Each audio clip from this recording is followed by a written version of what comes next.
का बयान सामने आया है। लोकतंत्र में फ्रीडम ऑफ एक्सप्रेशन का अधिकार है, ये उन्होंने कहा। शांतिपूर्ण कांग्रेस ने प्रदर्शन किया, सदन में एलओपी को बोलने नहीं दिया गया, ये प्रियंका गांधी की ओर से कहा गया। तो प्रियंका गांधी वाड्रा ने ये बात कही है कि शांतिपूर्ण तरीके से कांग्रेस पार्टी की ओर से प्रदर्शन किया गया था, लेकिन हमारे एलओपी को यानी कि राहुल गांधी को बोलने ही नहीं दिया गया संसद में। कांग्रेस सांसद प्रियंका गांधी ने यह बयान दिया है।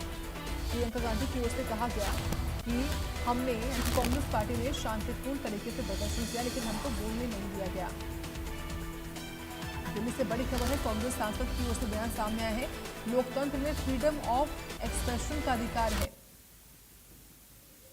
फ्रीडम ऑफ एक्सप्रेशन, हमारा प्रोटेस्ट अलोकतांत्रिक है। लोकतंत्र में सबसे बड़ी चीज क्या होती है? फ्रीडम ऑफ एक्सप्रेशन और right to protest, peaceful protest.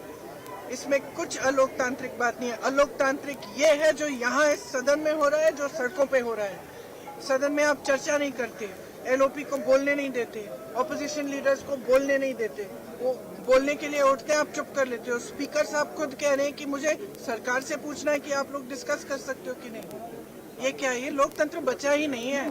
सिर्फ आप ही पूछ रहे हैं मैडम ये क्वेश्चन। पूरा देश जान रहा है कि कोई लोकतंत्र बचा नहीं है इस देश में। और वे कांग्रेस सांसद दीपेंद्र हुड्डा का बयान सामने आया है। हमारा प्रदर्शन लगातार जारी रहेगा, ये उनकी ओर से कहा गया। शिक्षा प्रणाली में व्यापक सुधार हो, ये दीपेंद्र हुड्डा ने मांग की है। संसद में चर्चा होनी चाहिए, दीपेंद्र हुड्डा की ओर से कहा जा रहा है। युवाओं की आवाज दबाने का प्रयास किया जा रहा है, ये दीपेंद्र हुड्डा का कहना है।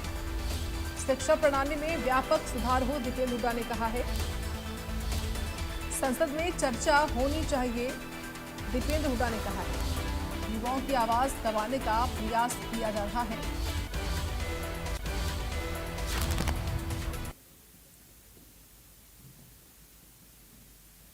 देखिए, जब तक धर्मेंद्र प्रधान का इस्तीफा नहीं होगा और जब तक देश की शिक्षा परीक्षा प्रणाली में व्यापक सुधार और बदलाव पर चर्चा नहीं होगी संसद में, तब तक हमारा प्रदर्शन जारी रहेगा।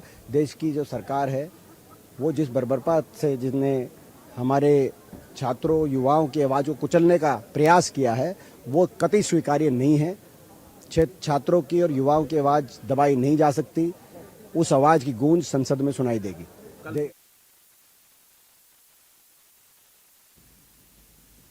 इसी विषय एक बड़ी खबर सामने आ रही है। गुरुग्राम से सरकार ने